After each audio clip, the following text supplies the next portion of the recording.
నమస్తే welcome to TR TV Telangana. నేను మీ only truth with Tirupati. Telangana ముఖ్యమంత్రి రేవంత్ రెడ్డి ఒక మాస్టర్ ప్లాన్తో రెడీగా ఉన్నాడు. ఆ మాస్టర్ ప్లాన్ ఏంటంటే బీఆర్ఎస్ ఎల్పీని సిఎల్పీలోకి విలీనం చేసుకోవడానికి దాదాపు రేవంత్ రెడ్డికి 16 మంది ఎమ్మెల్యేలు అవసరం ఉన్నారు. రేవంత్ రెడ్డి మొన్న ఢిల్లీకి పోయినటువంటి నేపథ్యంలో కూడా అధిష్టానం రేవంత్ రెడ్డికి వార్నింగ్ ఇచ్చిందట. రాహుల్ గాంధీ సీరియస్ అయిందనేటువంటి ఒక చర్చ కూడా వినబడ్డది. రేవంత్ రెడ్డికి సంబంధించినటువంటి ఎమ్మెల్యేలు దాదాపు బీఆర్ఎస్ పార్టీ నుండి 9 మంది ఎమ్మెల్యేలు కాంగ్రెస్లోకి వచ్చారు. దాంట్లో 3 పైన అనర్హత వేటుకు సంబంధించినటువంటి ఒక పిటిషన్ దాఖలు చేస్తే ఆ చర్చ ఇప్పుడు నడుస్తున్నది. దాదాపు 4 వారాల పాటు కోర్టు టైం ఇచ్చింది. గడ్డం ప్రసాద్ సార్, స్పీకర్ సార్ ఇప్పుడు నిర్ణయం తీసుకోవాల్సినటువంటి అవసరం తెరపైకి వస్తున్నది.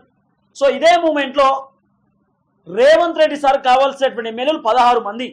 ఈ 16 మందిలో ఇప్పుడు ఓన్లీ 16 మందిని తీసుకునడంతో పాటు జిహెచ్ఎంసీ ఎన్నికల పైన ప్రధాన ఫోకస్ పెట్టమని చెప్పి అధిష్టానం రేవంత్ రెడ్డితో చెప్పిందనేటువంటి ఒక చర్చ కూడా వినబడుతున్నది. సో ఇప్పుడు జిహెచ్ఎంసీ ఎన్నికలలో కాంగ్రెస్ పార్టీ పెద్ద ఎత్తున సీట్లు సాధించాలంటే, పెద్ద ఎత్తున సీట్లు రావాలంటే, జిహెచ్ఎంసీ పైన ప్రధాన ఫోకస్ పెట్టాలంటే వాళ్ళకి కావాల్సినటువంటి అంశం ఇప్పుడు ఎవరైతే జిహెచ్ఎంసీ పరిధిలో ఉన్నటువంటి ఎమ్మెల్యేలు ఎవరైతున్నారో వాళ్ళని తీసుకుందాం అనేటటువంటి ఆలోచనలో కాంగ్రెస్ సర్కార్ ముందుకు వస్తున్నది. సో ఒక మాస్టర్ ప్లాన్, ఒక పక్కా ప్రణాళికతో కాంగ్రెస్ సర్కార్ ముందుకు పోయేటటువంటి అవకాశం కనబడుతున్నది. సో గతంలో కేసీఆర్ చేసినటువంటి సిచ్యువేషన్స్ కూడా అవే. చాలా మంది కార్పొరేటర్లను వాళ్ళు ఎవరైతే అక్కడ కీలకంగా పోటీ చేసి గెలుస్తారు, ఇక వాళ్ళు పక్కా గెలిచేటటువంటి అవకాశం ఉందని అనుకునేటటువంటి వ్యక్తులను బీఆర్ఎస్ పార్టీకి లాగిండు. కొంతమంది కార్పొరేటర్లు అక్కడ గెలిచేటటువంటి అవకాశం ఉంది, మంచి పతార ఉందనేటటువంటి వ్యక్తులను కొన్నాడు. అట్లా కొని పెద్ద ఎత్తున బీఆర్ఎస్కి సంబంధించినటువంటి సీట్లను సాధించుకునే ప్రయత్నం కూడా చేసిండు. బీజేపీ పార్టీ ఏం తక్కువ తినలేదు. బీజేపీ కూడా కీలకమైనటువంటి పాత్ర పోషించింది. బీజేపీ పార్టీ కూడా భారీ ఎత్తున కార్పొరేటర్లకు సంబంధించిన కైవస్యం చేసుకుంది. ఆ సిచ్యువేషన్ కూడా మనం చూసినాం.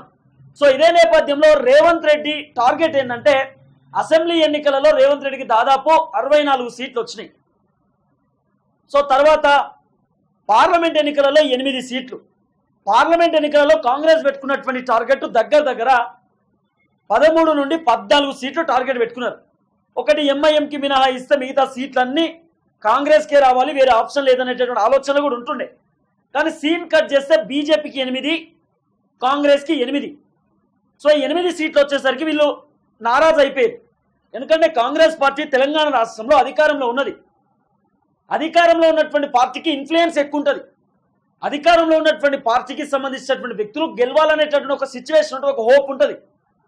ఒకవేళ 1 సీట్ ఎక్కువ వచ్చినా, 9 సీట్లు వీళ్ళకి వచ్చి 7 సీట్లు బీజేపీకి వచ్చినా కూడా కాంగ్రెస్ పార్టీ సక్సెస్ అవుతుండే. కానీ బీజేపీకి కాంగ్రెస్కి సేమ్ సీట్లు వచ్చేసరికి కాంగ్రెస్ పార్టీకి పెద్దగా పతార లేదు, తగ్గిపోయింది అనేటటువంటి ఒక హోప్ వచ్చింది.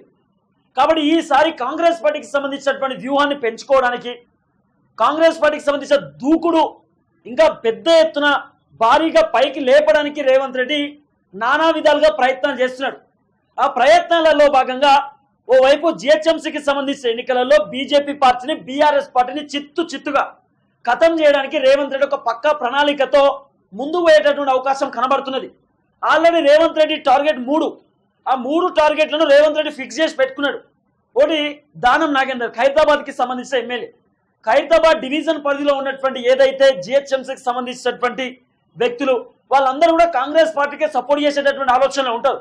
ఎందుకంటే ఖైరతాబాద్ డివిజన్లో ఉన్నటువంటి కార్పొరేటర్లు అందరూ కూడా దానం నాగేందర్తో టచ్లో ఉంటారు. కాబట్టి వాళ్ళు కాంగ్రెస్కి వస్తారు, కాంగ్రెస్ వైపు ఉంటారు. కాంగ్రెస్ అక్కడ కొంత పెద్ద ఎత్తున సీట్లు సాధించేటటువంటి అవకాశం ఉంటుంది. తర్వాత రేపో మాపో మహేశ్వరానికి సంబంధించినటువంటి ఎమ్మెల్యే సబితా ఇంద్రారెడ్డి కూడా కాంగ్రెస్కి వచ్చేటటువంటి అవకాశం ఉందనే చర్చ వినబడుతున్నది.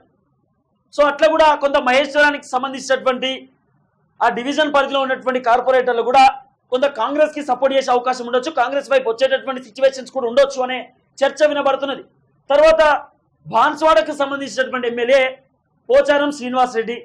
సో బాన్స్వాడకు సంబంధించిన పరిధిలో ఉన్నటువంటి ఆ డివిజన్కి సంబంధించినటువంటి వాళ్ళు కూడా సో ఇటు కాంగ్రెస్ వైపు రావచ్చు. అక్కడ పెద్ద ఎత్తున క్లీన్ స్వీప్ అయ్యేటటువంటి అవకాశం కనబడుతున్నది.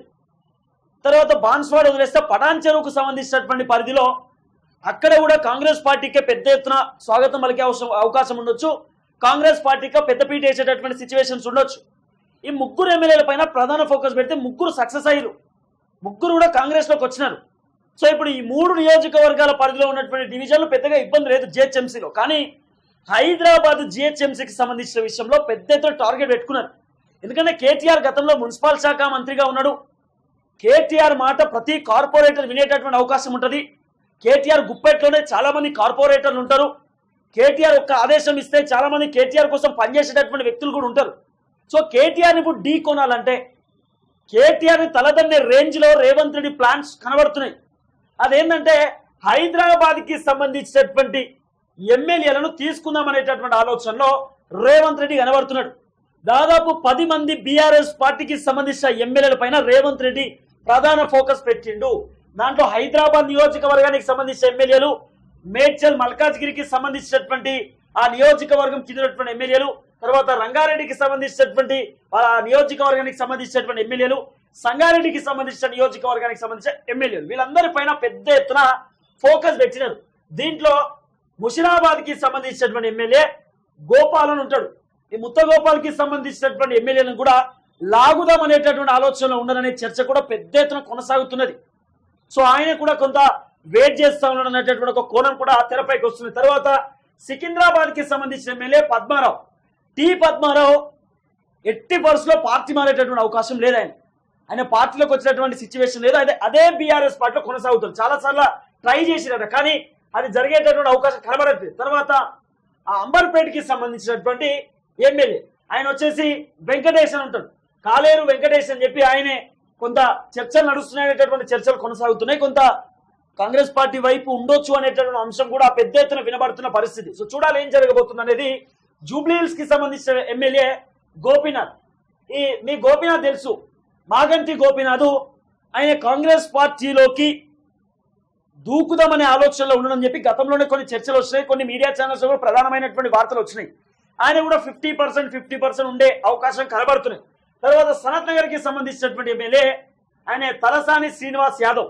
ఈ తలసాని శ్రీనివాస్ యాదవ్ గతంలో ఆయన గొర్రెల పంపిణీకి సంబంధించినటువంటి విషయంలో పెద్ద ఎత్తున స్కామ్ చేసిండు.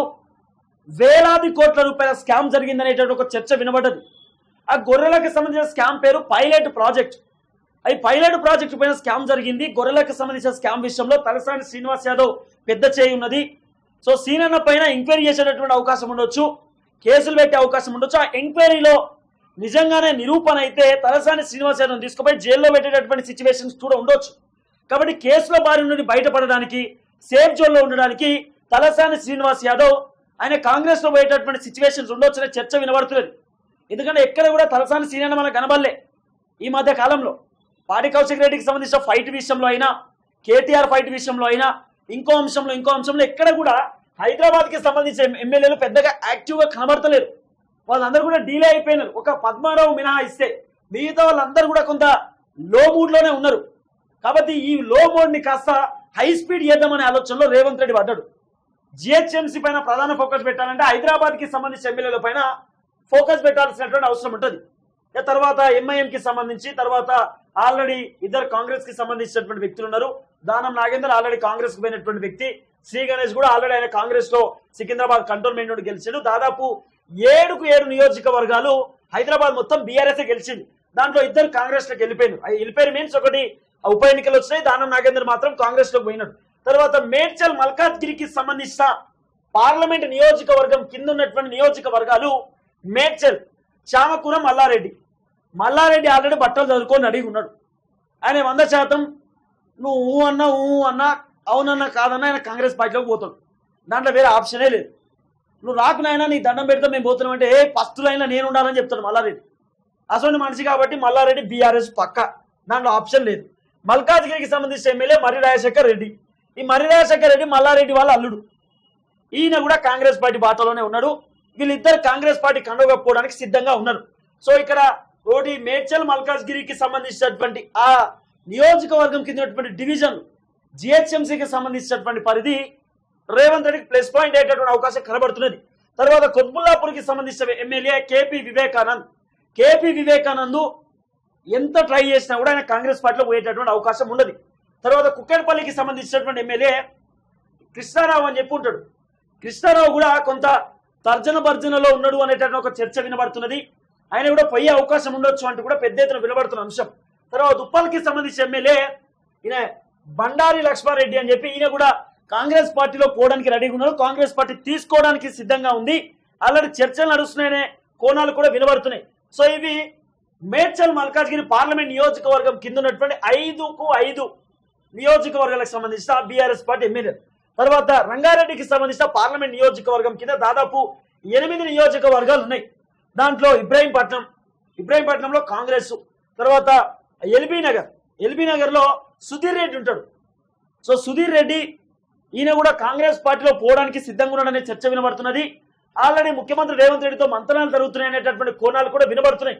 తర్వాత మహేశ్వరంకి సంబంధించి సవితా ఇంద్రారెడ్డి ఈమె కూడా పోవచ్చు అనేటటువంటి ఒక చర్చలు వినబడుతున్నాయి. గతంలోనే రేవంత్ రెడ్డి వీళ్ళంతా కలిసి పనిచేసిన రేవంత్ రెడ్డికి అత్యంత సన్నిహితమైనటువంటి వ్యక్తి.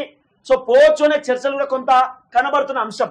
తర్వాత ఇక్కడ వచ్చేసి రాజేంద్ర నగర్ లో ప్రకాష్ గౌడ్ ఉంటాడు, ఆయన బీఆర్ఎస్ పార్టీకి సంబంధించిన ఎమ్మెల్యే. సో ప్రకాష్ గౌడ్ కూడా 50-50 ఛాన్సెస్ కనబడుతున్నాయి, పోయే అవకాశం ఉండొచ్చు, అవకాశం ఉండకపోవచ్చు అనే కోణాలు కూడా వినబడుతున్నాయి. తర్వాత జైరాబాద్ కి సంబంధించినటువంటి ఎమ్మెల్యే, సో ఇది రిజర్వ్ కి సంబంధించిన కాన్స్టిట్యున్సీ, ఇక్కడ బీఆర్ఎస్ పార్టీకి సంబంధించి మాణిక్ రావు అని ఉంటాడు. మాణిక్ రావు కూడా పార్టీ మారేటటువంటి అవకాశం ఉండొచ్చు అనే చర్చ వినబడుతున్నది. అంటే పార్టీ మారడం మీన్స్ వీళ్ళు స్వతహాగా పార్టీ మారడం కాదు, కాంగ్రెస్ పార్టీ వీళ్ళని తీసుకుందామనే ఆలోచనలో కనబడుతున్నది. సో వాళ్ళకు ఒపీనియన్ ఉండి కాంగ్రెస్ పార్టీ కూడా ఒపీనియన్ ఉండి ఇద్దరు అండర్స్టాండింగ్ ఉంటే పార్టీ మారవచ్చు, ఆ సిచ్యువేషన్ కూడా వినబడుతున్నది. తర్వాత సంగారెడ్డికి సంబంధించి ప్రభాకర్ అని ఉంటాడు, ప్రభాకర్ కూడా పోయే అవకాశం ఉందనే చర్చ వినబడుతున్నది. తర్వాత పటాన్చెరువుకు సంబంధించి ఆల్రెడీ గూడెం మైపాల్ రెడ్డి పోయిండు. సంగారెడ్డి గూడెం మైపాల్ రెడ్డికి ప్రభాకర్ కొంత సన్నిహితమైనటువంటి వ్యక్తి, కొంత డిస్కషన్ నడుస్తూ ఉంది, పోయేటటువంటి అవకాశం ఉందనే చర్చలు కూడా కొనసాగుతున్నాయి. అంటే వీళ్ళందరూ దాదాపు హైదరాబాద్ కి సంబంధించినటువంటి ఆ నియోజకవర్గాలు జిహెచ్ఎంసీ పరిధిలో ఉన్నటువంటి ఎమ్మెల్యేలను రేవంత్ రెడ్డి తీసుకుందామనే ఆలోచనలో ఉన్నట్టుగా పెద్ద ఎత్తున వినబడుతున్న చర్చ. జిహెచ్ఎంసీ ఎన్నికలపైన ప్రధాన ఫోకస్ పెట్టిండు. కేసీఆర్ కి చుక్కలు చూపిద్దామనే ఆలోచనలో రేవంత్ రెడ్డి కనబడుతున్నాడు. సో జిహెచ్ఎంసీ ఎన్నికలలో సత్తా చూపించడానికి కాంగ్రెస్ పార్టీ ముందుకు వస్తా ఉన్నది.